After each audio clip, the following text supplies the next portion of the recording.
Peace. Once again, coming at you guys with another video. This time, this video is 6 steps to legitimizing your business. Now, with these are 6 different steps you guys can do to, legitimize. If you have a business that you're looking to start, if you got a side hustle that you're looking to legitimize, or you should legitimize, so you can leverage that side hustle money and turn it into legitimate business. These are the steps that you can take to implement it. This way you can turn it into a legitimate business and start to use that money and be able to leverage that money with banks and lenders and grow your business and invest in other things and create the foundations for family wealth and family legacy. Now, for all of you guys who are ready with the pen and paper, like I tell you in every video, be ready. You other guys who are not ready, or girls, pause the video, get your pen and paper, and then unpause the video when you're ready and start taking these notes. All right, we'll get into this. First step. The first step you got to do is incorporate.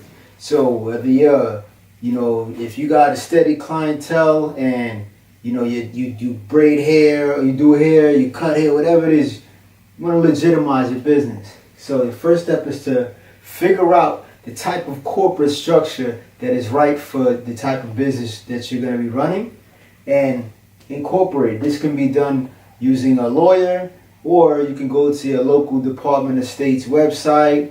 They have the documents there and you can follow the procedure and do it yourself. But it's important that you know the type of corporate structure, because they have different types of structures. You have your LLCs, your corporation, your S Corp, your sole proprietorship. So you have to know what type of corporate structure is for the type of business you want. Because if you don't set up the structure correctly, it's going to cause problems for you later on. This is very critical right here. All of these steps are critical. Second step is the EIN number and your DUNS number. Now the EIN number is also called the tax ID number. This is a number that you can get. You can go onto the IRS's website. It's irs.gov. You can go there during work hours and apply for the EIN number. They'll give it to you right there as long as you do it during work hours. It's free, like I said before. And also, you have your DUNS number. Duns and Bradstreet is the website. Now, you can Google. Normally, they're aggressive. They look to try to sell you products. And, by all means, you can check out the products if you want. However, it's not necessary to buy the products to get your DUNS number. That's just a separate, products and services that they include in their business. You can Google how to get the free DUNS number. This is the actual link. You can go iupdate.dnb.com. Now, the purpose of the DUNS number is to start to get you on your way to building your business credit. All right? So you need these to get into that position of building business credit. Now, the third step is choosing a location. Now, depending on the type of business that you're going to be dealing with, it'll all depend. Then you can decide whether it's going to be depending on a brick and mortar situation.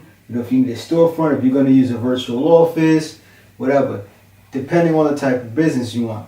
Now, if you guys go the virtual office route, you have to go. There's 2 websites. There's other websites, but these are just 2 you can check out: opus.com and weworks.com. But ideally, you want a virtual office that has a component that you can rent out the physical location, because banks are a lot more stringent than in the past now. So they want to see physical locations. You can't necessarily, just bank on PO box. Put yourself in their position.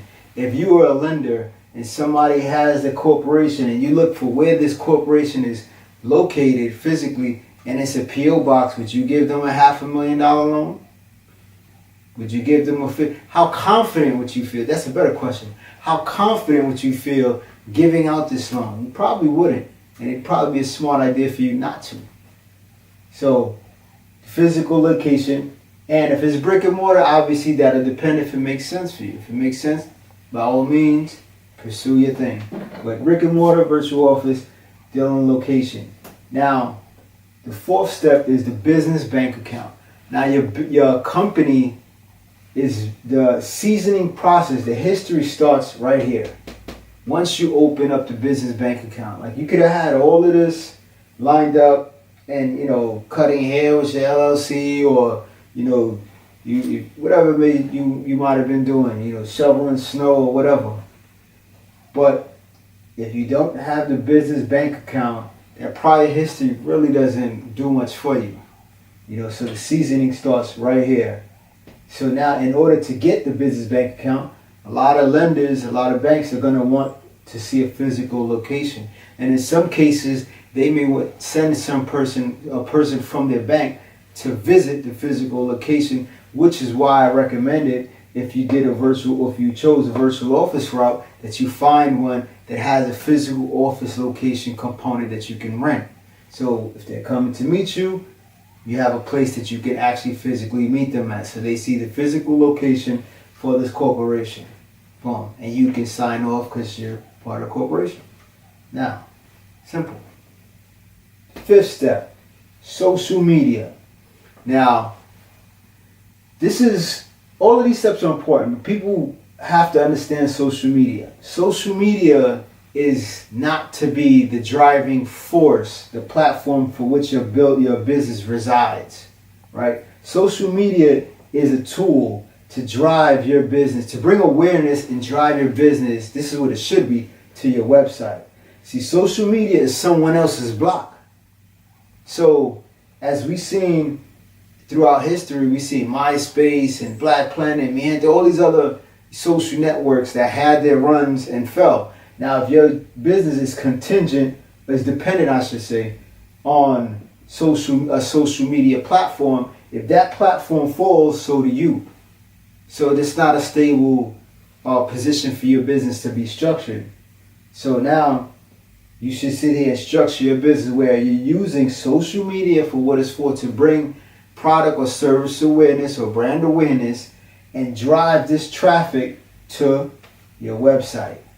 Right? This is your website, this is your block, this is your store, this is where you conduct your business, where they come to you to get your products, your services, and they deal directly with you.